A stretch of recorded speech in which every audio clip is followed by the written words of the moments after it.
자, 여러분 교재 23페이지에 기술적 개념의 부동산 보겠습니다.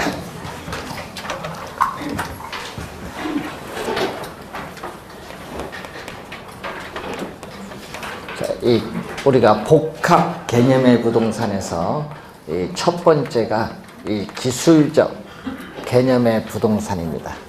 자, 여러분 27회 시험에 27회니까 2년 전이죠. 작년에 28회니까. 자, 27회 시험에 정답 지문을 여기서 물었어요. 예?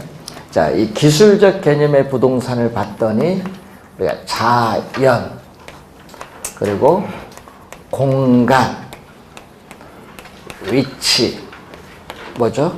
환경이 나와요. 환경. 그러면 시험 문제를 뭘 물었냐면은 정답 지문이거든요. 그 보기 5개 중에 정답 지문 이렇게 물었어요. 기술적 개념의 부동산에는 예? 우리가 자연, 공간, 예? 자산, 생산 요소 등이 있다. 틀렸죠? 자산, 생산 요소는 여기 안 들어가잖아요. 그게 2년 전 정답 지문입니다. 어디 소속됐는지 이것부터 기억해야 돼. 이 4개는 어디? 기술적 개념. 기술적 개념. 자연이죠. 자, 우리가 토지는 인간의 노동이라는 힘이 작용함이 없이 자연적으로 주어져 있는 물건이에요. 그래서 자연물. 가끔 또 보면은 이런 지문도 많이 나오죠. 우리는 시험 문제 풀다 보면요, 여러분 나중에 비노동 생산물이라는 용어가 또 지문에 떠요. 그럼 이것도 해석을 못하면 안 돼요. 비노동하니까 아닐 비자잖아요. 그럼 노동이 아닌 생산물. 그러니까 쉽게 얘기하면요, 노동의 힘이 작용함이 없죠. 그러니까 비노동이라는 의미고, 자연적으로 주어져 있는 물건이라는 의미에서 비노동 생산물. 다른 의미로 또 쓴 겁니다. 요거는 뭐와 관련 있죠? 자연과 관련 있어요. 자, 토지는 자연물인데, 자연물인 토지는 또 뭐죠? 유한해요. 유한하고 또 토지 자체는 스스로 토지에 얼마냐? 가치를 가지고 있는 존재예요. 토지는 일반 상품과는 달리 스스로 가치를 지니는 존재를 얘기해. 자연물로서. 그리고 유한하기 때문에 어떻게 돼? 대다수의 사람의 그 용도상 공공복리적 차원에서 또 뭐가 요청이 된다? 사회성, 공공성. 예? 사회성, 공공성이 우리가 요청이 됩니다. 그래서 최근에 보면요. 최근에 여러분 과거와 달리 최근에는 부동산 토지를 개발한다. 또는 토지를 보존한다. 옛날에는 많이 싸웠는데 요즘에는 어떻게 돼요? 환경시민단체 힘이 많이 강하죠. 그래서 요즘에는 토지의 개발보다는 토지의 뭐를? 보존을 중시하는 경향이 최근에는 두드러지게 나타나고 있습니다. 즉 토지가 자연으로서 가지고 있는 가치를 점점 크게 의식하고 있기 때문에 나타나는 현상이에요. 최근에 보면은. 그래서 어제 보니까 뉴스 보니까 재미난 말이 하나 나오대. 환경부 장관이 말하면서 실수했는가 본데 그 사람이 가끔 입에 붙는 말 중에 하나가 뭐냐? 지속 가능한 개발이라는 용어를 많이 사용해요. 지속 가능한 개발. 그것은 이 자연 환경과 조화를 고려한 개발 방식을 얘기합니다. 예? 그래서 혹시 뉴스나 신문을 보면 지속 가능한 개발 나오면은 자연 환경과의 조화를 고려한 개발이다. 이렇게 생각하시면 돼요. 자, 공간. 자, 공간인데, 자, 이 공간으로서의 토지는 파괴되지는 않습니다. 그래서 공간은 우리가 시험 지문에 많이 나와요. 과거에 보니까 진짜 많이 나왔죠. 예? 과거에 보면.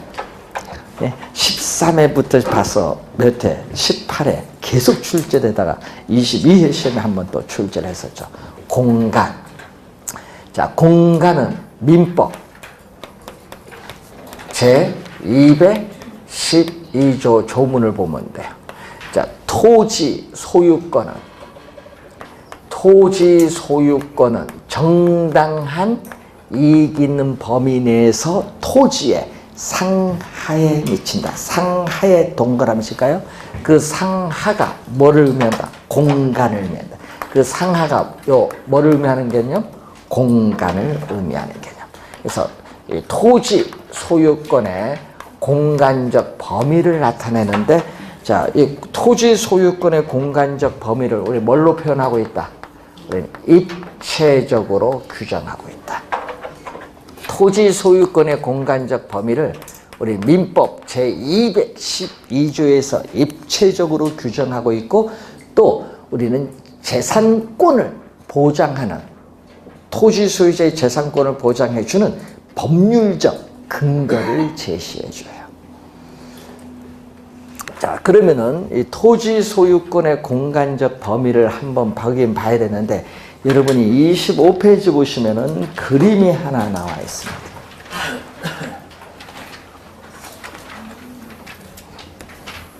자, 그림을 보시면은 이 지구의 중심이 있어요.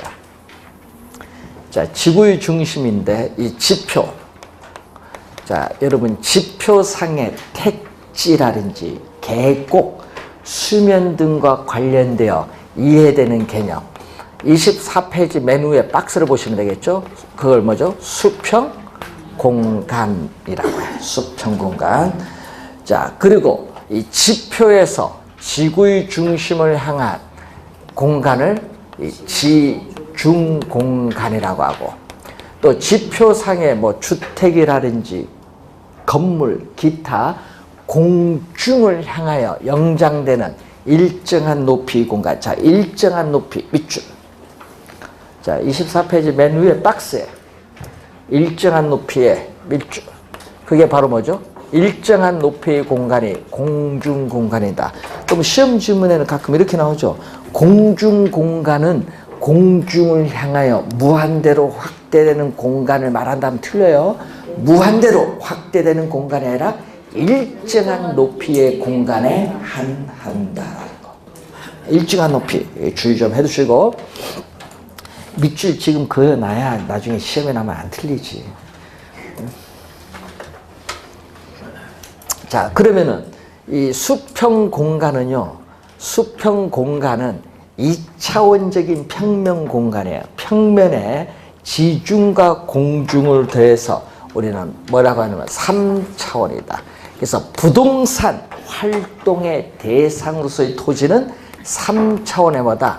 공간을 의미해요. 그래서 부동산 활동은 3차원의 공간 활동, 부동산 개발은 3차원의 공간 개발, 부동산 업은 또 3차원의 부동산 공간 업이야.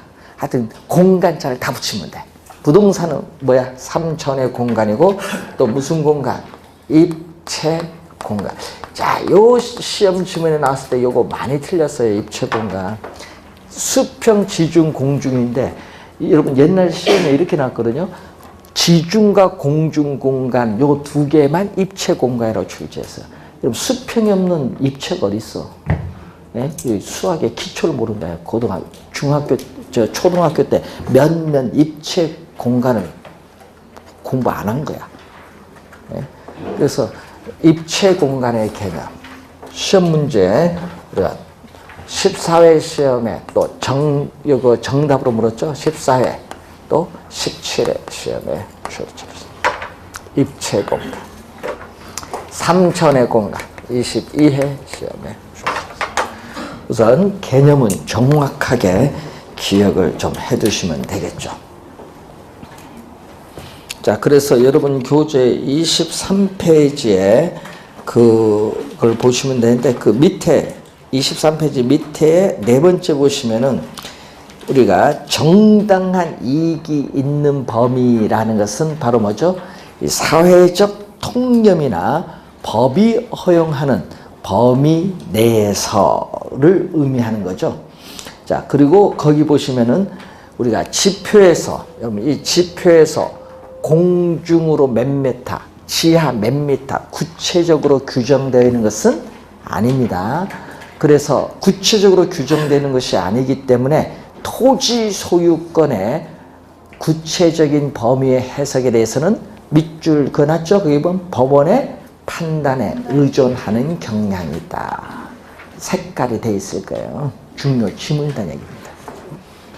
확인 좀 해두시면 되겠고, 자, 그러면은 24페이지에 오시면은 거기에 중간 3차원의 공간으로서의 토지에 거기 G를 한번 보세요.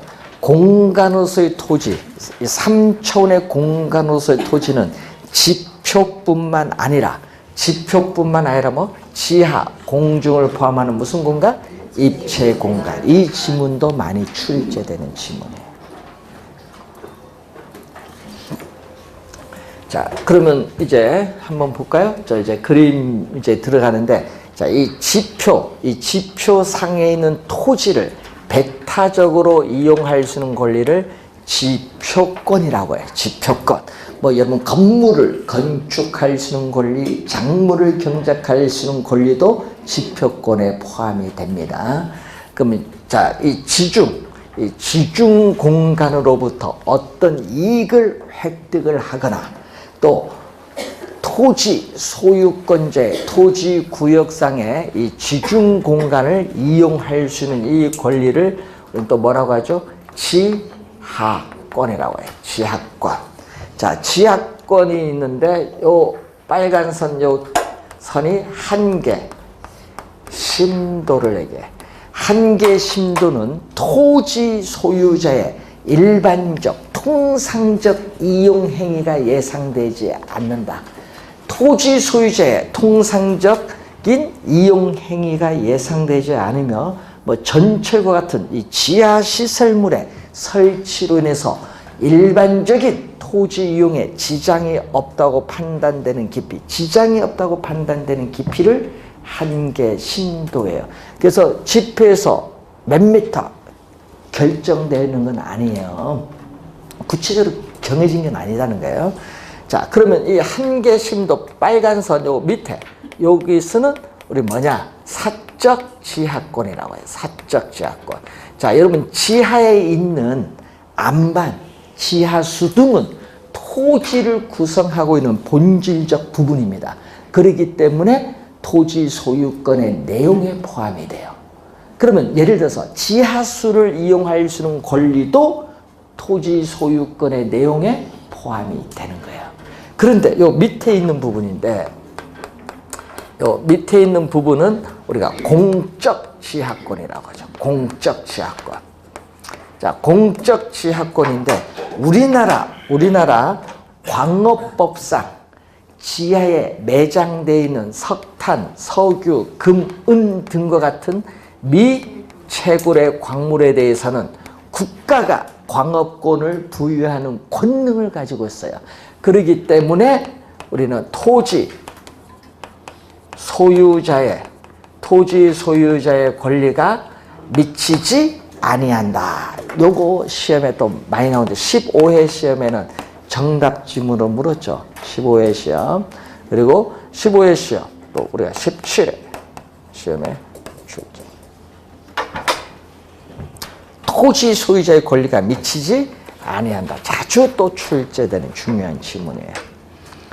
자, 그리고 여러분 교재 25페이지에 그 지하권 나왔죠? 그 니은의 지하권에서 한 두 번째 내려오면 이렇게 해서 국가에 따라서는, 자, 요거죠. 국가에 따라서는 이 지하권을 모두 토지 소유자의 권리로 인정하는 나라도 있어요. 근데 우리나라는 아니거든요. 우리나라는 요 일부만 있잖아요. 우리나라 같이 뭐요? 어떻게 돼? 지하권을 토지 소유자의 권리로 모두 인정하는 나라가 아니라 뭐만? 일부만 우리가 어떻게 돼? 인정을 해요. 그러니까 지하권의 일부만 제한하는 국가도 있다. 그 밑줄 그어야겠죠? 시험에 자주 나오는 지문입니다. 자, 그 다음에 지하권은 우리가 이제 지표권 배웠고 지하권 배웠고, 그 다음에 이제 뭐가 된다? 공중으로 가는데, 이 토지 소유권자의 토지 구역상의 공중 공간을 다른 사람, 타인의 방해를 받지 않고 일정한 고도까지 이용할 수 있는 권리를 우리는 공중권이라고 해요. 또 공중권도 또 여기 있죠. 또 빨간 거. 그럼 또 요 밑에가 여기가 소유자 권리가 미치거든요. 이 사적인 공중 공간을 우리는 토지 소유자가 이용할 때는 인접 토지 소유자의 방해를 받지 않고 이용을 해야 돼요. 뭐죠?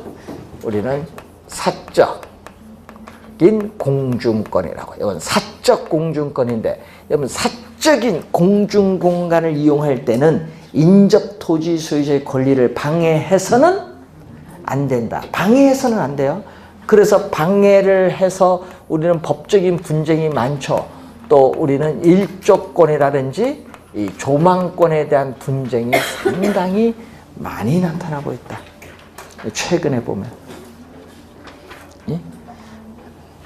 자, 그래서 이 사적 공중권도 있고, 이 사적인 요 공중공간 이상의 공중공간을 공공이 이용할 수 있는 권리를 우리는 공적 공중권이라고 해요. 공적 공중권인데, 문제는 이 공적 공중권, 예를 들면 항공기의 통행, 항공기도 길이 있거든요. 통행, 또 전파의 발차, 여러분 전파의 발차, 전파권인데 이것은 공적 공중권입니다. 토지 소유자의 권리가 미치지 않습니다. 그럼 어디까지만 미쳐요? 토지 소유자의 권리는 이 범위까지만 토지 소유자의 소유권이 미치고 있다는 것을 알 수가 있습니다. 자, 지금 이 내용이 우리가 관련해서 공간에서 우리 시험 지문에 또 많이 출제가 되고 있는 그런 부분인데, 26페이지에 우에서 세 번째 보시면은 TDR이라는 게 나와요.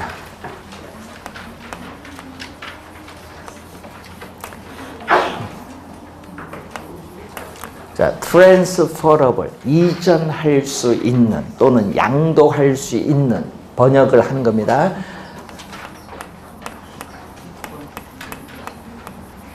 자, development, 우리가 right는 권리.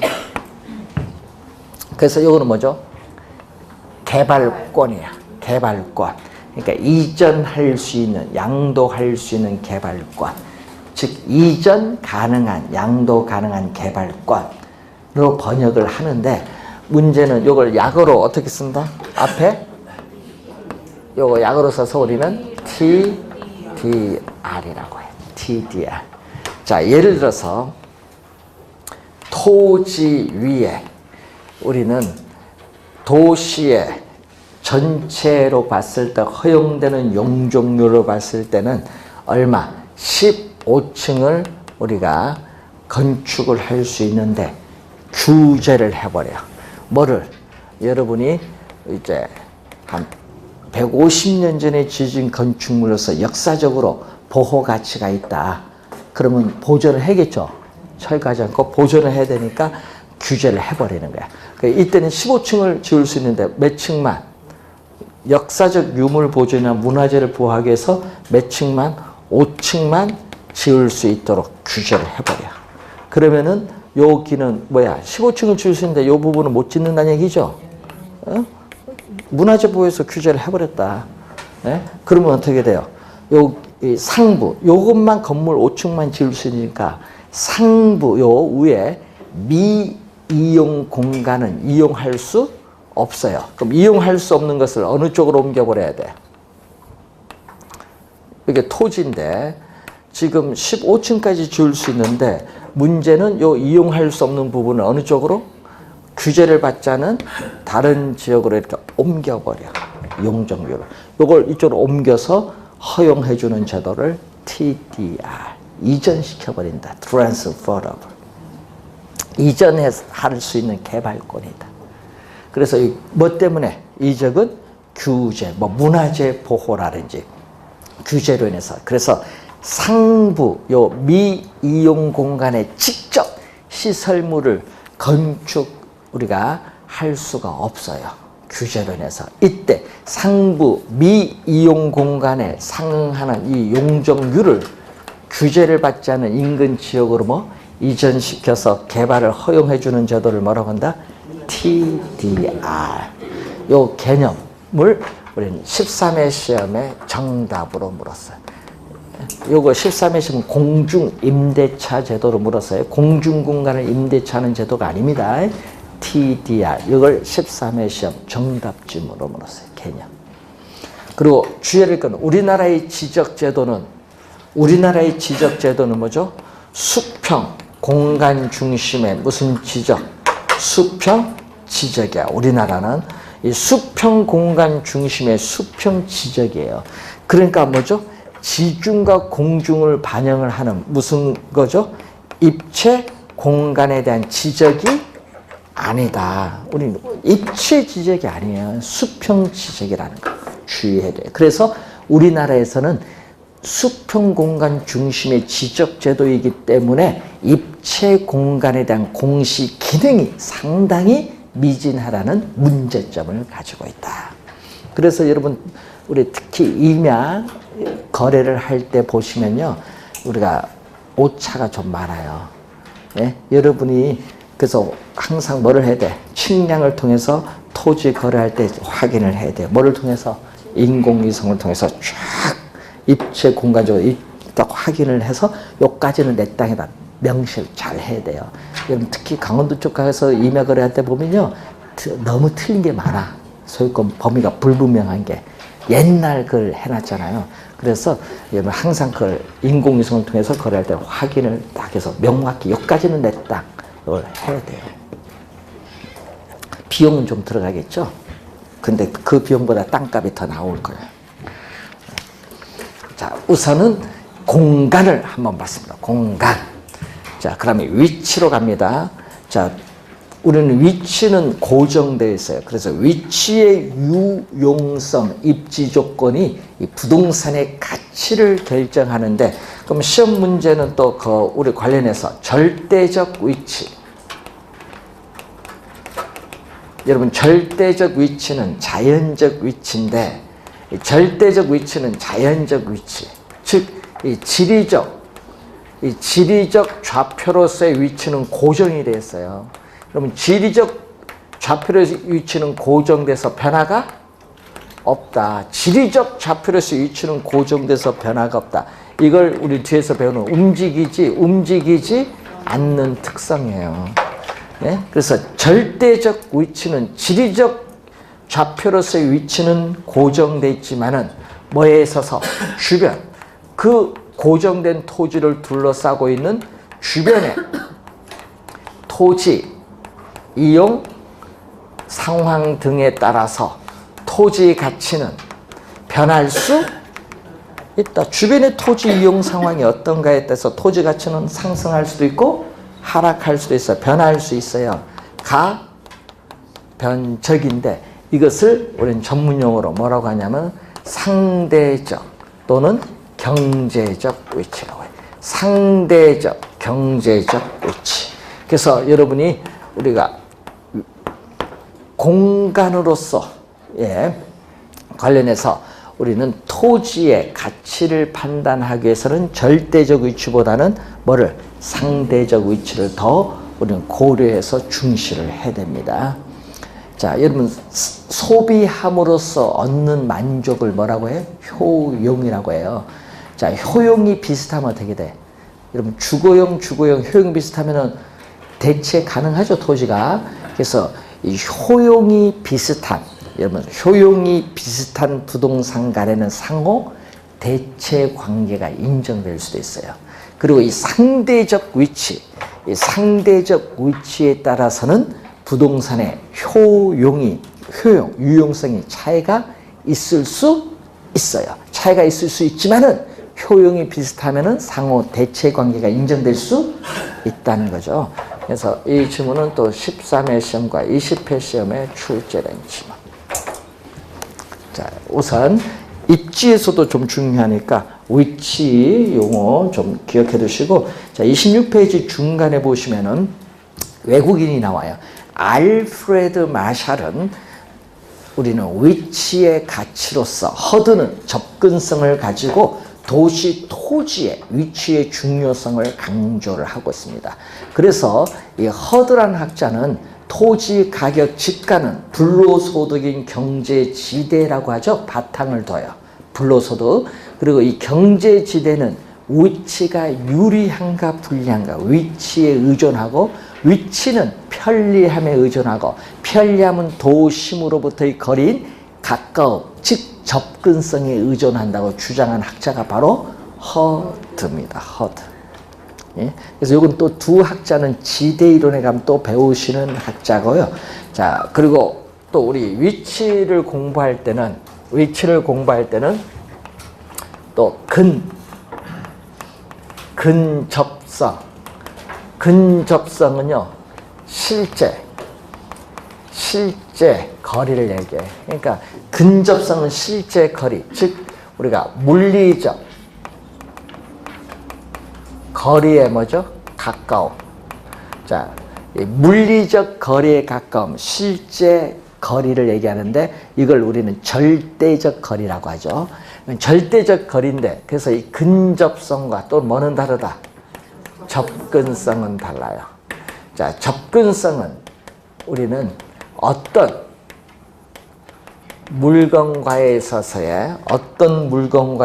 여기는 절대적, 근접성은 절대적이지만 여기는 무슨 거리? 상대적 거리. 어떤 물건과의 상대적 거리 관계를 나타낸다. 상대적 거리. 그러니까 여러분, 실제 거리도 중요하지만, 여러분, 이건 실제 거리인 절대적 거리만 나타내는 게 아니죠. 여러분, 사람의 의식에 따라 멀게 느껴질 수도 있고 가깝게 느껴질 수도 있어요. 우리가 어떤 목적물에 대해서 그걸 무슨 거리? 의식거리. 또 어떤 목적물에 도달하는데 또 버스로 가느냐 택시로 가느냐 전철로 가는 시간이 달라질 수 있죠. 어떤 목적물에 도달하는데 소요되는 또 무슨 거리? 시간거리고, 또 어떤 목적물에 도달하는데 소요되는 또 비용이 있어요. 예? 교통비 이런 걸 무슨 거리? 운임거리. 이 네 가지 거리 개념이 다 들어간 상대적 거리야. 예? 요 근접성은 실제 거리를 나타내는 절대적 거리지만은 이 접근성은 요 네 가지를 다 포함해. 그럼 접근성이 더 큰 개념이죠. 자, 그러면은 이 접근성이 좋다. 접근성이 좋을수록 입지 조건도 좋아요. 양호하기 때문에 부동산 가치도 일반적으로 높게 형성이 됩니다.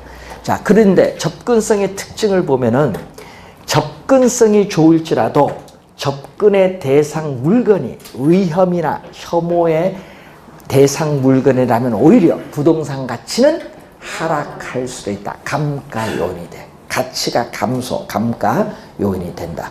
예를 들어서 위험의 대상 물건인 가스 충전소나 변전소, 혐오의 대상 물건인 화장터라든지 쓰레기, 매립장, 또 공해 물질을 배출하는 대상 물건의 대표적인 게 다이옥신을 배출하는 쓰레기, 소각장, 뭐 이런 게 있겠죠. 자, 이런 것을 볼 수 있습니다. 그럼 소각장 같은 경우는 밤에 소각을 많이 하잖아요. 밤에 문 열면요, 막 이상한 냄새가 들어와서 여러분 호흡기 안 좋아요. 그러니까 거기는 올라갈 수가 없어, 부동산 가치가. 예? 밤에 문을 못 열어, 여름에도. 거의 골치 아픈 거야. 예? 그리고 또 저기 화성 어리 쪽 그 호메시 쪽 저기 가면요, 거긴 또 어떻게 된다. 문 열면 뭐 이상한 냄새가 나와서 머리가 아프대요. 예? 그런데 거기에 아파트 분양들 잘 되는 거 보면 신기해. 밤에 문도 못 여는데. 예? 무슨 이상한 냄새, 축사에 관련된 이상한 냄새가 엄청나요. 예, 그런 거 이제 문제, 그런 거 확인을 안 해보고 분양만 하랬겠죠. 예, 그런 거 확인을 다 해야 돼요. 주변에 뭐가 있는지. 가치에 영향을 주니까. 자, 여러분이 살고 있는 주택 가까이에 시장, 학교, 공원, 예? 백화점, 할인점, 예? 버스 정류장 가까이 있으면 좋아요. 그런데 너무 접근성이 지나치면 오히려 부동산 가치는 하락할 수도 있어요.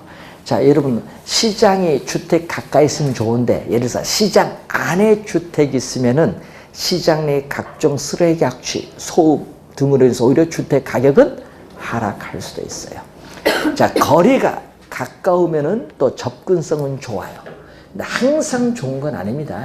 거리는 가까울지라도 일방통행 관계로 멀리 우회를 하는 경우가 많아요. 특히 서울 같은 경우는 접근성 면에서 뭐 할 수 있다?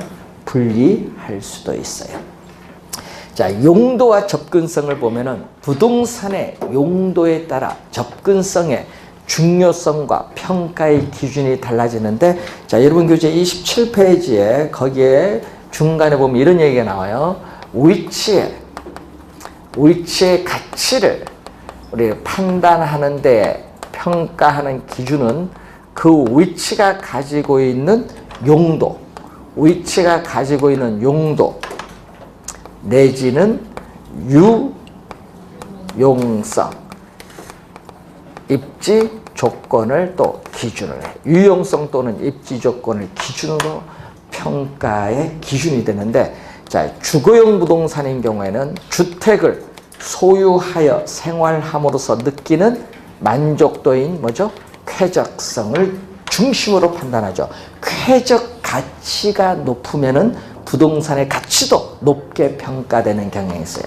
상업용 부동산은 부동산을 이용함으로써 얻어지는 경제적 이익인 수익성을 중심으로 판단하고, 공업용 부동산은 부동산을 생산 과정에 이용함으로써 얻어지는 타당성으로서 생산비, 수송비를 절약할 수 있는 지점에 공업이 입지해야 돼요. 그래서 뭐를 중심으로? 생산성을 중심으로 우리가 판단을 해야 되는데, 자, 시험에 12회 시험, 24회 시험에 또 출제를 하는 질문이죠. 자, 환경. 자, 부동산은 위치가 고정되어 이동할 수 없지만은 그 고정된 부동산들이 모여서 하나의 지역의 환경을 형성합니다. 따라서 이 환경은 부동산 활동을 뭐해? 지배를 해야 돼요. 또 부동산 활동을 둘러싼 각종 부동산 형상에 또 많은 영향을 미칠 수밖에 없어요. 그래서 요즘에는 환경을 많이 중요시 해서 요즘에 환경 영향 평가 개발을 많이 받죠. 요즘은 또 도시에서는 또 뭐 교통 영향 평가까지 또 받고요. 그만큼 환경이라는 내용이 있습니다.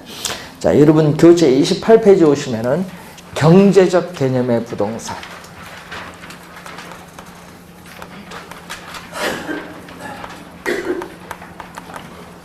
자, 경제적 개념의 부동산을 보면은 우선 자산, 자본, 생산, 요소, 소비재, 그리고 상품. 자, 5개 있잖아요. 자, 예를 들어서 경제적 개념의 부동산이 아닌가. 요 5개에서 4개가 나오고 하나가 공간에 들어갔다. 그럼 답은 뭐? 공간. 이렇게 나와도 틀리신 분 많아요. 어디 소속되는지 몰라서 틀려요. 그것은 19회 시험과 23회 시험은요, 그거 출제해서 경제적 개념 부동산 아닌 거. 예? 그리고 22회 시험은 요거 출제했어요. 자, 생산 요소는 기업의 생산 활동을 위한 공장 부지로서 제공되는 게 생산 요소인데, 이 생산 요소는 생산재예요. 그리고 또 인간의 최종 생활의 편의를 위한 우리가 주차장의 용도라든지 콘도미니엄으로 제공되는 것은 소비재로서, 이 소비재 자체가 하나의 상품인데 요거 출제를 했어요. 22회 시험에는 뭐를 우리는 부동산은 생산재이면서 소비재이다. 맞죠? 근데 22회는요, 생산재이지만 소비재는 아니다 출제가. 그게 22회 시험 정답이야. 또 언제? 22회 시험에 출제했어요. 또 27회 기술적 개념의 부동산에는 자연, 공간, 생산 요소, 자산이 있다. 그럼 자산, 생산 요소는 기술적 개념이 아니라 무슨 개념? 경제적 개념. 그건 또 27회 시험에 출제했어요. 또 11회 시험에 경제적 개념의 부동산을 물었죠. 그래서 시험 문제 출제를 이렇게 많이 합니다. 이 정도는 어디 소속되는지는 알아야 되는데, 자산이 있어요. 이 자산은 우선 실물 자산, 자, 토지, 건물 등으로 대표되는 부동산이나 금, 이런 건 실물 자산이고, 화폐로 표시된 금융자산의 대표적인 게 뭐죠? 우리는 현금, 은행 예금, 적금, 주식, 채권, 이것은 금융자산입니다. 그런데 물가가 지속적으로 상승하는 뭐가 발생했다? 인플레이션. 물가가 지속적으로 상승하는 인플레이션이 발생하면은 돈, 화폐의 가치는 하락을 하고 실물 자산의 부동산 가격은 오릅니다. 그러면 부동산을 보유하면은 어떻게 돼요? 우리는 인플레이션이 발생했을 때 실질적인 구매력을 보호받을 수 있기 때문에 인플레이션을 방어하는 수단으로서 어떻게 돼요? 유리하죠? 그걸 전문용어로 뭐라고 한다? 인플레이션 해지라고 해요. 해지. 예? 그 질문. 아까 내용. 인플레이션이 발생했을 때 실물 자산을 부동산을 보유하는 것이 인플레이션을 우리는 방어하는 수단으로서 유리하다. 그 지문을 우리 시험 문제 25회 시험과 27회 시험에 2번 출제했어요. 자산으로서 잘 알아야 돼. 그래서 우리나라 이 부동산은요, 국부의 원천이에요. 우리나라 국부 중에 약 70%가 부동산이에요. 그만큼 중요한 원천입니다. 자산. 그리고 부동산은 자본이에요. 생산 과정에 투하된 우리가 가치 총액, 자산, 자본, 토지 자본이라고 하거든요. 토지 자본. 재산을 증식시키는 수단으로서 토지 자본의 개념이 또 중요한데 하여튼 요 정도는 확인해 보시면 되겠습니다. 자, 넘어갑니다. 30페이지로 넘어와서 법률적 개념의 부동산.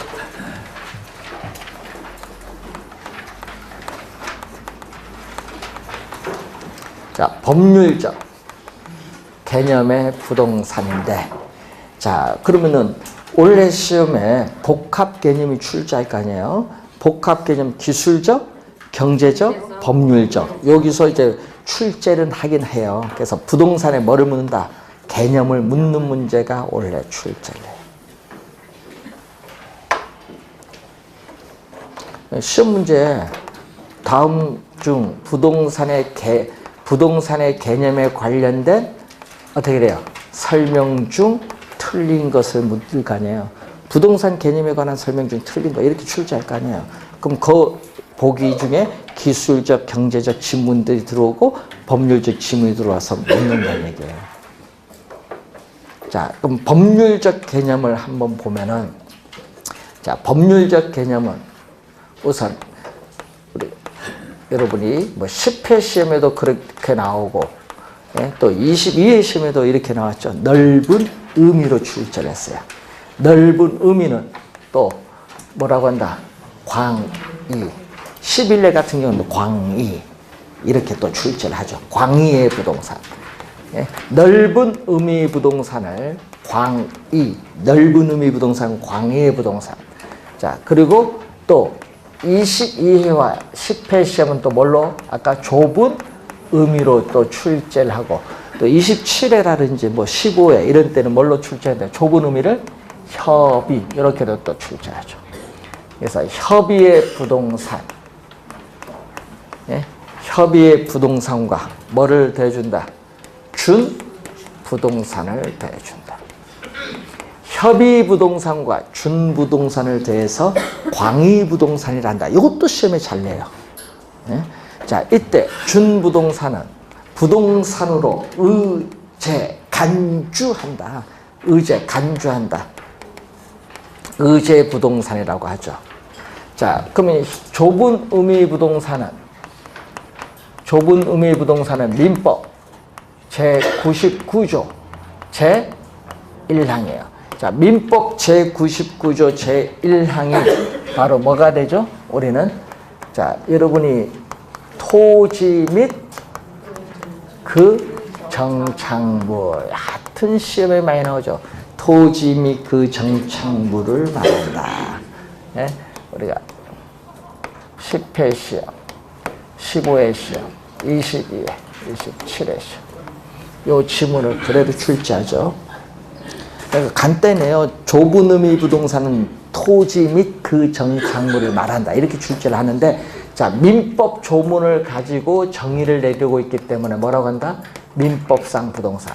그래서 여러분이 이 이 중에서도 15회와 27회 시험에는요, 요걸로 출제했어요. 민법상 부동산은 토지 및 그 정착물을 말한다. 이렇게 출제했어요. 예? 15회와 27회에서는.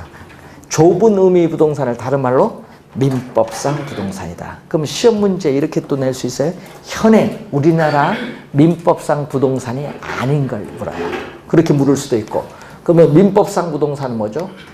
토지와 정착물을 말하죠. 자, 토지는 이미 배우셨어요. 민법 제 212조. 저희 우리 공간에서 배우셨죠? 토지 소유권의 공간적 범위 배우셨고, 자, 정착물을 보게 되면은, 자, 정착물의 개념. 자, 정착물의 개념을 보면은, 원래는 동산이었어요. 자, 원래는 동산이었지만은, 우리가 토지 등의 설치, 부착됨에 따라 항구적으로 부동산의 일부가 된 물건을 뭐라고 한다? 정착물.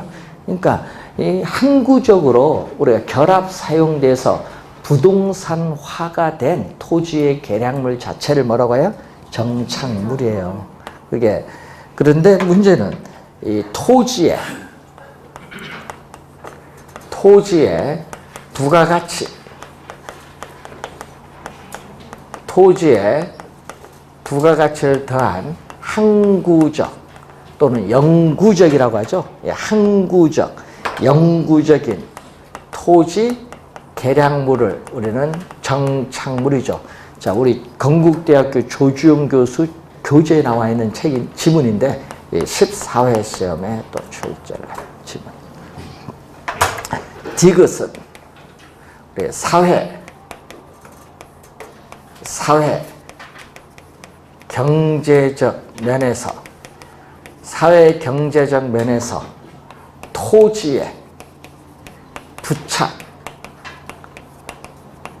토지의 부착됨에 따라 계속적으로 이용된다고 인정되는 물건.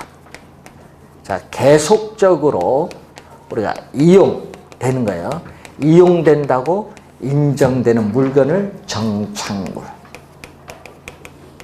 그러면 여러분 계속적으로 이용이 안 되면 어떻게 돼? 계속적으로 이용된다고 인정되는 물건이 정착물이면 계속적으로 이용하지 못하면 정착물이 아닌 동산으로 분류하는 거예요. 그래서 이것은 우리가 15회 시험과 17회 시험에 출제했죠.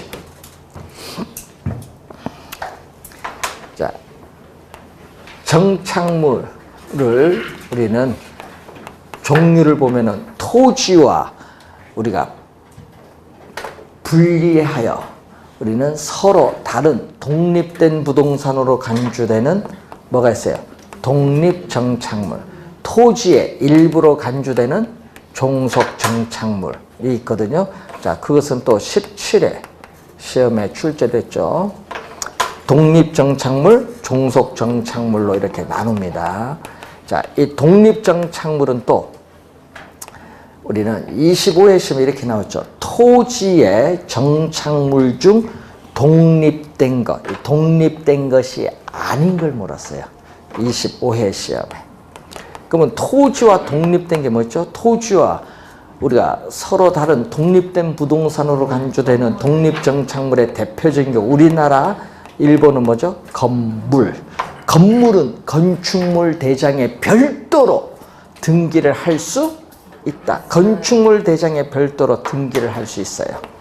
자, 임목에 관한 법률에 의해서 소유권 보존 등기된 임목이 있어요. 자, 여기서 등기라는 용어가 나오는데, 자, 등기는 완전한 공시 수단. 제3자도 쉽게 권리 변동 관계를 알 수 있도록 알린 그거죠. 근데 완전한 공시수단이에요. 완전한 공시수단. 그렇기 때문에 완전한 공시수단은 소유권 표시도 할 수 있지만 모두 저당권 객체가 되어 표시도 할 수 있어요. 등기는. 근데 명인 방법이 있죠. 명인 방법은 관습법상의 권리로서 소유권을 표시하는 방법으로서 우리가 가끔 그런 게 있죠. 우리 산에 나무에 나무 껍질 숲이 제거해서 거기에 이름을 적었다. 그럼 그 명인 방법이잖아요. 명인 방법을 뭐 표차를 붙인다든지 명인 방법을 갖춘 뭐죠? 수목의 집단. 명인 방법을 갖춘 수목의 집단. 뭐 정착물이야. 독립정착물. 또 정당한 권리, 권한에 의해서 다른 사람, 타인, 토지에서 우리 경작, 재배된 농작물도 우리는 토지와 독립한 부동산으로 간주되고 또 정당한 권한 없이 타인 토지에서 우리는 경작, 재배된 농작물도 법원에 판례하면은 경작자, 소유로 보기 때문에 토지와 독립된 부동산으로 간주되는데 25회 시험은 요 5개 중에 4개가 출제되고 하나가 종속에서 나왔어요. 25회 시험에서는. 5개고 종속 정착물은 토지의 일부로 간주되는 우리가 물건이에요. 뭐가 있어요? 도로의 아스팔트 포장이라든지 그리고 또 돌담, 축대, 울타리 뭐 이런 것을 우리가 보는 거죠. 교량, 뭐 터널. 그 중에 나무, 자연, 식생이라든지 다년생 식물은 부동산 매년 경작의 노력을 요하지 않는 나무, 자연, 식생, 다년생 식물은 어떻게 돼요? 부동산의 정착물로 간주되기 때문에 어떻게 돼요? 매매의 대상이 되죠? 네, 됩니다. 그래서 요 지문 또 우리 조주현 교수 교재에 나온 내용인데 17회 시험에 또 출제를 했었죠. 종류 우선 본 건데 자 그리고 그럼 정착물이 아닌 건 뭐가 있겠어요? 그러면 정착물이 아닌 것은 뭘로 분류한다? 동산으로 분류하는데 여기에는 뭐가 있어요? 계속적으로 이용된다고 인정되는 물건은 정착물인데 그러면 계속성이 없는 판잣집이라든지 농촌의 비닐하우스, 옥탑방에 보면 많죠. 컨테이너 박스로 방 만든 게 있죠. 이런 거 정착물이 아닌 동산. 그리고 또 여기에 옛날에 보면 공중전화 부스 가서 여러분 많이 전화 그러죠. 이 부스 이것도 정착물이 아닌 동산이에요. 자 그런데 주의할 게 있죠. 나무는 정착물인데 가식중이라는 게 있어요. 자 그럼 다른 곳에 옮겨 심기 위해서 임시로 심어놓은 나무는 계속성이 없잖아요. 정착물이 아닌 뭐다? 동산으로 봐요. 그리고 매년 경작의 노력을 요하는 경작, 수확물인 벼, 뭐 감자, 옥수수, 토마토, 면화 이것은 정착물이 아닌 뭘로 본다? 동산. 이것도 14회 시험에 출제했을 때 엄청 많이 틀린 지문. 둘 다 요 2개는 다 조주현 교수 교재에 나와 있는 지문을 출제를 했습니다. 자, 정착물이 아닌 게 어떤 게 있느냐 보는 거예요. 자, 그러면 정착물을 구분하는 기준이 또 뭐냐? 자, 법률적으로 정착물을 구분하는 기준 여러분 교재 보니까 4가지가 지금 나와 있습니다. 자, 31페이지 그 밑에 보시면은 정착물을 구분하는 기준 4가지인데 첫 번째가 뭐죠? 물건이 부동산에 부착되어 있는 방법에 따라 우리 나누죠. 여기에는 뭐가 있어요? 물리적 손상 유무 있느냐 없느냐, 또 건물의 기능이나 효용에 지장을 주느냐 안 주느냐 유무를 보는데, 자 여러분이 지금 여러분이 공부하는 저거 있죠? TV 저거는 건물에 아무런 물리적 손상을 주지 않고 제거할 수 있죠? 제거할 수 있어요. 그렇지만 또 건물의 기능이나 효용에 또 영향을 주지 않습니다. 뭐 벽시계 같은 것도 마찬가지고, 이런 것은 정착물이 아닌 뭐다? 동산으로 분류해요. 동산. 그런데 여러분 지금 이 공부하는 이 형광등, 집에 형광등 뭐 쌍들레 이런 게 있죠? 거기는 어떻게 돼? 팔 때 예? 여러분 이마트에서 파는 때는 그건 동산이야. 그걸 부착을 해놓으면 어떻게 돼요? 여러분 물리적으로 손상이 주장고 제거할 수는 있지만은 건물의 기능 효용에 지장을 줘요. 그럼 그 물건은 뭐다? 정착물이에요. 예? 자, 그래서 그 기억은 17회 시험에 또 한번 출제를 했던 내용입니다. 그리고 두 번째는 물건의 성격, 부합 여부인데, 자, 어떤 물건이 건물의 특정 위치나 용도에 맞도록 우리는 특별하게 구축되었거나 고안된 물건이 있어요. 예를 들면 뭐가 대표적으로 여러분 아파트 생각하면 돼요. 아파트 분양 받으면은 여러분이 뭐다? 샤시는 없어요. 여러분 별도의 계약을 해야 돼. 그러면 샤시는 별도의 계약인데 여러분 샤시 보면요 다양하거든요. 그래서 문제는 샤시는 여러분 별도의 계약에서 부착을 시켰어요. 그러면 그건 정착물이 돼요. 예? 정착물이 되면서 아파트 매매 시에도 샤시도 누구에게? 매수인에게 양도가 됩니다. 자, 그 얘기죠. 그런데 아파트 나는 분양받아서 입주도 하지 않고 팔겠다는 사람은 샤시 설치할 필요가 없지. 그래서 여기 아파트 입주도 보면 샤시 없는 아파트가 있어요. 그러면 그건 바로 팔려고 하는 거예요. 세 번째는 물건을 설치한 의도죠. 자, 예를 들어서 주택 소유자가 주택 가치를 높이기 위해서 우리는 공실률을 줄이기 위해서 뭐를 한다? 우리는 각 방마다 뭐를 해? 소형 에어컨이라든지 가스토브 같은 거 설치했다. 그 물건은 합리적으로 우리가 추정을 할 경우에 정착물로 봐요. 예? 정착물로 보고 임차인이 이사 갈 때 못 돼가요. 그런 물건은 정착물로 보는 거예요. 또 당사자들 간의 관계 있어요. 자, 매도자, 매수자 사이의 관계가 있는데, 자, 어떤 물건이 정착물인지 정착물이 아닌지 잘 모르겠어요. 불분명하다. 그 경우에는 그 물건은 뭘로 본다? 정착물로 보고 매수인에게 양도가 돼요. 매매 시에. 자, 그리고 임대자와 임차자 사이의 관계에 있어서 뭐가 있다? 임차자 또는 임차인 정착물이 있어요. 자, 임차자 정착물은 임차자가 설치한 물건이기 때문에 원칙적으로 소유권은 누구에게? 임차자에게 귀속이 돼요. 그렇기 때문에 부동산 정착물에 포함되지 않는다라는 거죠. 이게 또 15회 시험에 출제되죠.